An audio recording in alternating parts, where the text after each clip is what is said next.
There were 74 registered bidders in the room when the Lamborghini rolled through the auction doors. Rolled is generous. It was pushed on a flatbed dolly by two men in gray coveralls, one wheel missing entirely. The carbon fiber hood peeled back like the lid of a tin can. The driver's side crushed in a way that suggested the car had met something immovable at significant speed and lost that argument completely. The interior was gone. Seat, dash, harness, stripped down to bare tub. What remained was a skeleton. A very expensive, very destroyed skeleton. The bidder paddles went up immediately. 43 paddles. People who knew what the chassis number meant, what the provenance certificate said, what a car like this, even in this condition, could represent to the right collector in the right market. Then the door at the back of the room opened and a man walked in. He was 31 years old and he was carrying a child on his left hip. A girl of 5 in a yellow raincoat, clutching a small stuffed fox against her chest with both hands. The fox was orange, faded to the color of old copper at the ears and paws, and it had a name, Scout. The man's jacket was the kind of jacket that had been through several winters. His boots were the kind of boots that had been on concrete. He had the hands of someone who had been inside engines, not outside them. He took a seat near the back. He put the girl on the chair beside him. She arranged Scout carefully in her lap, ears forward like Scout was there to watch. Someone near the front said something. It wasn't loud, but it was loud enough that the people around him heard it. And the people around them, and within 30 seconds, the laughter had spread across the front 2 rows, in the particular way that laughter spreads when it believes itself to be private and is not. What that man did over the following 10 days, what he knew that 73 other registered bidders did not, what he had in a folder beneath his seat that no one in that room had seen, is not a story about a car. It is a story about what happens when people decide they already know what they're looking at. Press play. Stay with it. Because what surfaces on day 10 is something none of those 73 bidders saw coming, and the number at the end is the least surprising part of it. His name was Levi Greer. He had driven 2 hours and 40 minutes to reach the Caldwell Estate motorcar auction in his truck. A truck that had 190,000 miles on the clock and a heating system that worked on the driver's side, but not the passengers, which was why his daughter Rosie had the yellow raincoat on over her sweater, and why Scout the Fox was tucked inside the coat for most of the drive. Rosie was 5. She had been 5 for 3 weeks. Her birthday had been a pancake breakfast with Dana, Levi's sister, and a candle in a stack of 4 because Levi had only 4 candles in the drawer, and Rosie had said that was fine because 5 was only one more than 4 anyway, which was such a precise piece of reasoning that Levi had laughed for the first time in what felt like a long time. Her mother's name had been Nora. Nora had been gone for 14 months, taken by an illness that came quickly, the way some illnesses do, with a speed that made it difficult for the people left behind to locate the moment when it became serious, because by the time it was serious, it was already almost over. She had been a painter. Not professionally. She taught art at the middle school, but painting was what she did when the school day was finished. And Rosie was asleep. In the small back room they'd converted to a studio. There were 11 of her canvases in the house. Levi had not moved them. He did not intend to. He had grown up in a town where the main employer was a manufacturing plant that made agricultural components, and where the men who worked there brought their specific knowledge of metal and tolerance, and the behavior of things under pressure home, with them, and transmitted it without ceremony to whoever was paying attention. Levi had been paying attention. He started rebuilding small engines at 12, motorcycles at 15. By the time he was 19, he was the person the local shop called when they had something they couldn't place. What he had done between 19 and 31 is a longer story. and most of it is not his to tell publicly.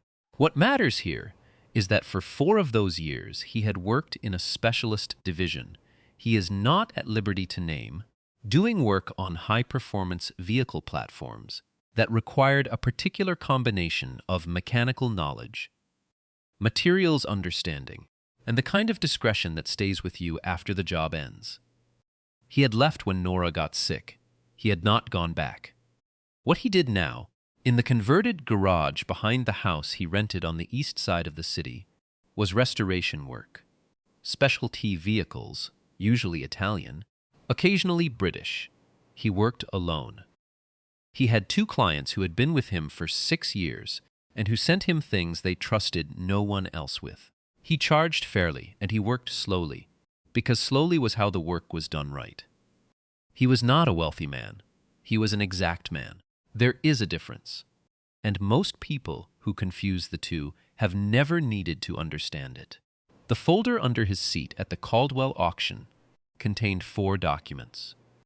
He had prepared them over the previous 10 days. Since seeing the auction listing online, a listing that most people in the room had also seen, and had read correctly as a wrecked Lamborghini with significant collector interest. Levi had read something else in the listing, something that required a phone call to a man in northern Italy, and a second call to a records archive in Stuttgart, and a third call to a retired woman named Frances Bowman, who had worked in vehicle documentation for 30 years, and who owed Levi nothing but spoke, to him anyway, because he asked the right questions and understood the answers. What the folder contained was the reason Levi Greer had driven 2 hours and 40 minutes with a 5-year-old in a yellow raincoat and a heating system that worked only on one side. He knew something about that car that no one else in the room knew. He was not ready to show it yet. The auctioneer opened at $280,000. For a car in that condition, that was considered reasonable by the people in the room, who understood what reasonable meant in this context. The chassis was intact. The engine block was present if damaged. The documentation was clean. For the right rebuilder, for someone with the patience and the knowledge and the money for the parts, a car like this had a ceiling that its current state only approximated from a great distance. The paddles went up. The number climbed. At $340,000, a man in a blue suit near the front put his paddle down and didn't pick it up again. At $390,000, 3 more followed. By $430, there were 8 paddles still active. By $480,000, 5. Levi had not raised his paddle. Rosie was drawing in the small notebook she kept in the pocket of the yellow raincoat. She drew without looking up, Scout arranged in her lap with ears forward. She was drawing Scout, it appeared. A series of small orange shapes that were accumulating into something fox-like on the page. A man 2 rows ahead of Levi turned and looked at him, not hostile. The particular look of someone who has noticed a thing that doesn't fit and is trying to place it. The man's paddle was still up. His watch was the kind of watch that costs what Levi made in 6 months. Levi looked at the car. The car was the reason, not the price, not the bidding. The car itself, the specific, particular, damaged, magnificent car, was the reason he was here, and the reason would surface in its own time, and not before. At $510,000, the room narrowed to 3 bidders, then 2. Then, at $560,000, 1 paddle remained, and the auctioneer's hammer hand lifted, and Levi Greer raised his. The room turned, not everyone, but enough. The man with the watch turned. The 2 men in matching sport coats near the door turned. The auctioneer blinked once, recalibrated, and said, "New bidder at $560. Do I have $580? The other paddle went up. $580,000, $600,000, $620,000. Levi bid to $660,000 and stopped. The other paddle won it at $680,000. The hammer came down. The room reset. The Lamborghini was rolled back toward the staging area, and Levi Greer sat back in his chair and picked up the folder from beneath his seat and did not open it. Rosie looked up from her drawing. "Did we get the car?" "Not yet," Levi said. She considered this. "Is that okay?" "It's going to be okay," he said. "But I need to go talk to some people first." He found the auction house director in a side office behind the staging area. The director's name was Harrison Cole, 58, precise, with the manner of someone who had spent a career in rooms where significant money changed hands and had learned that the room ran better when everyone in it maintained a certain calibration. He looked at Levi. He looked at the folder. He looked at the yellow raincoat Rosie was still wearing, because the office was not significantly warmer than the main room. "Mr. Greer," Harrison Cole said. He had already looked up the paddle registration. "What can I do for you?" Levi put the folder on the desk. He opened it. He placed the first document on top. "The car that just sold," he said. "Lot 14, the Miura." Cole nodded slowly. "A Lamborghini Miura, 1969. Chassis number 4372. "Chassis 4372, Levi said, "is not a 1969. Cole looked at him. "The documentation submitted with the lot lists it as a 1969 Miura S, Levi said. "The seller's provenance certificate confirms the designation. But the chassis stamp on the car, which is visible in photograph 7 of your pre-auction condition report, is not consistent with the 1969 production sequence." He placed the first document on Cole's desk, a printed copy of photograph 7, annotated in pencil, with the chassis stamp circled and a comparison table beside it. Lamborghini's 1969 Miura S production run used a stamp format that has a specific spacing and depth profile. The stamp on this car matches the 1971 SV production format. Not similar, identical. Harrison Cole looked at the photograph. He looked at the comparison table. "An SV," he said carefully. "A 1971 SV." He put the second document on the desk. It was a record from the Italian Vehicle Registry archives, retrieved via the contact Levi had reached in northern Italy 10 days ago. The record showed chassis 4372 registered in Bologna in 1972 as an SV. The 1969 designation had appeared in documentation 20 years later, through a succession of ownership transfers, each one inheriting the previous owner's error, or in at least one case, a previous owner's deliberate misdescription. "The SV," Cole said, "has a different engine specification, a different transmission, a different differential ratio. In the collector market, a documented SV in restorable condition doesn't sell at the same level as a documented 1969 S. Cole looked up. "No," he said. "It sells considerably higher. The car that just sold in your room for $680,000 is worth, correctly documented and professionally restored, between $5, $8, and $6, $4 million. I put the third document on the desk.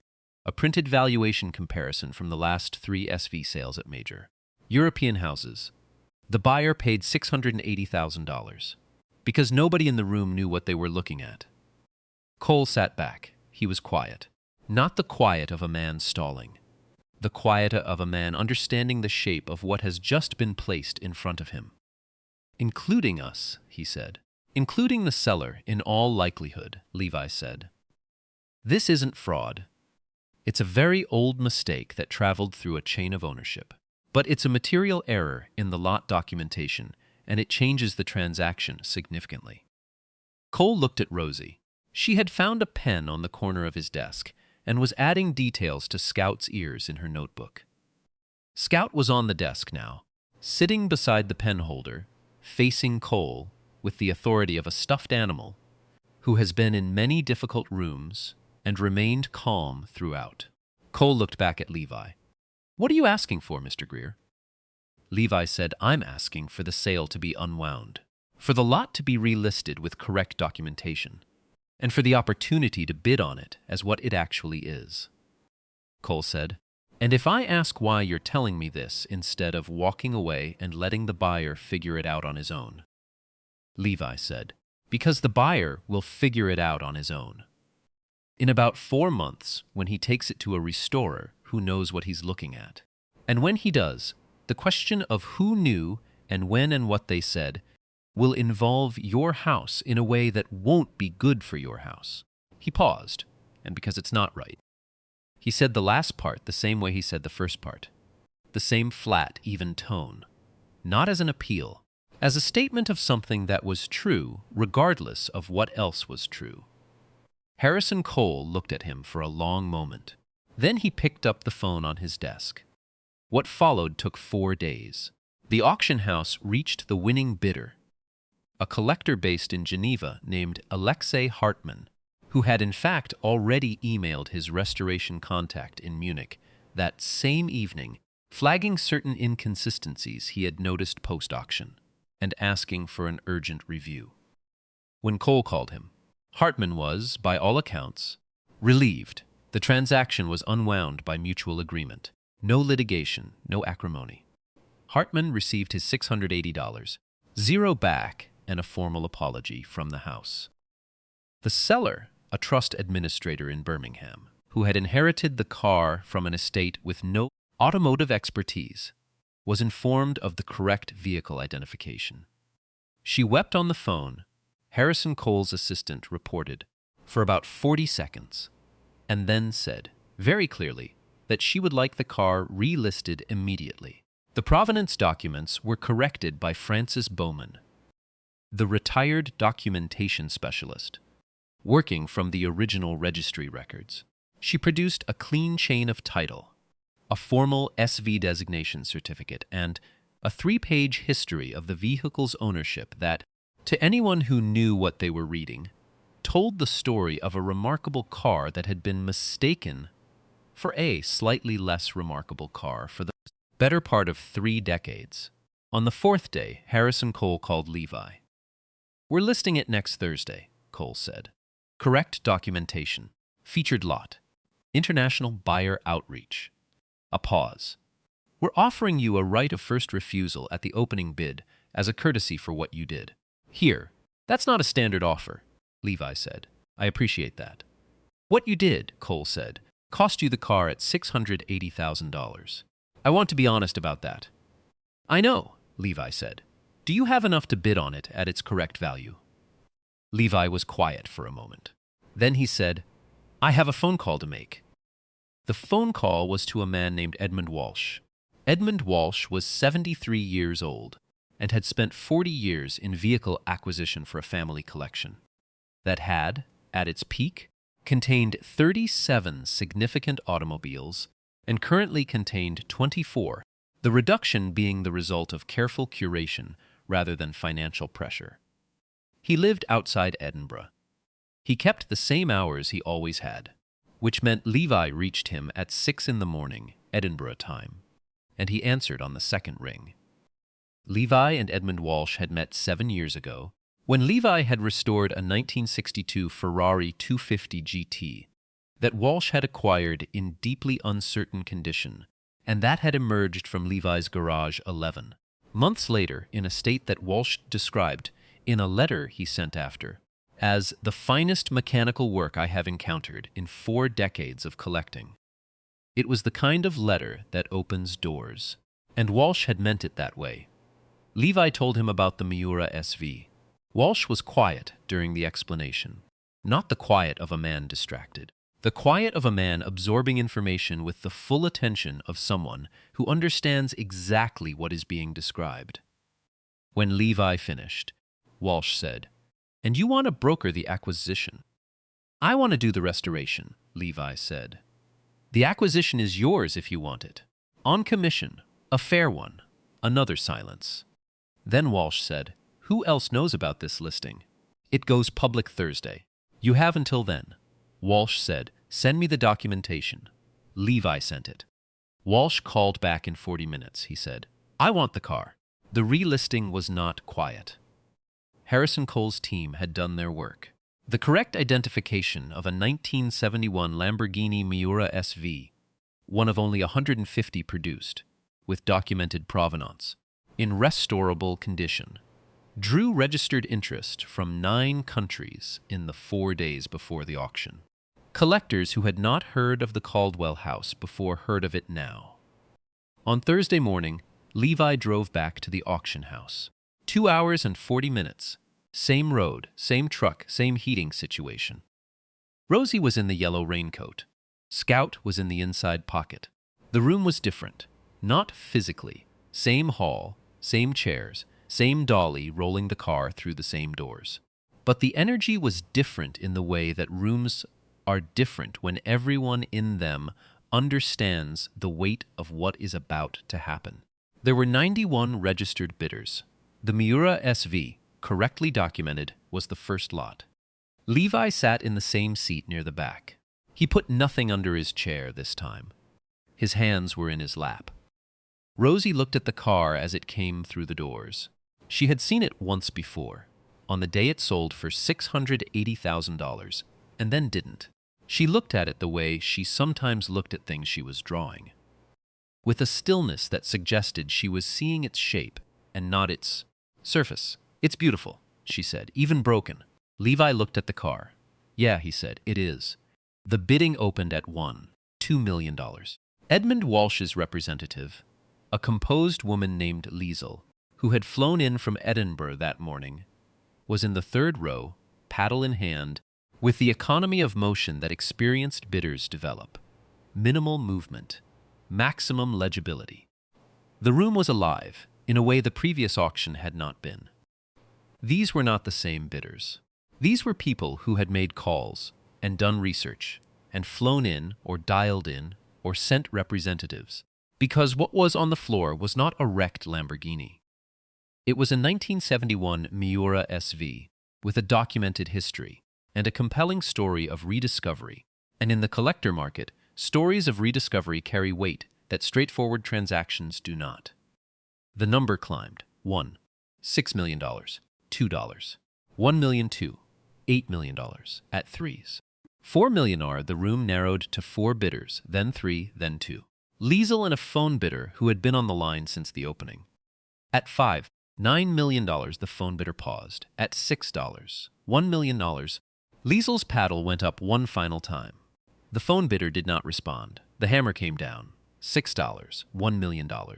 The room exhaled in the particular way rooms exhale when a number arrives that is both surprising and exactly right. Levi did not celebrate. Not in the room.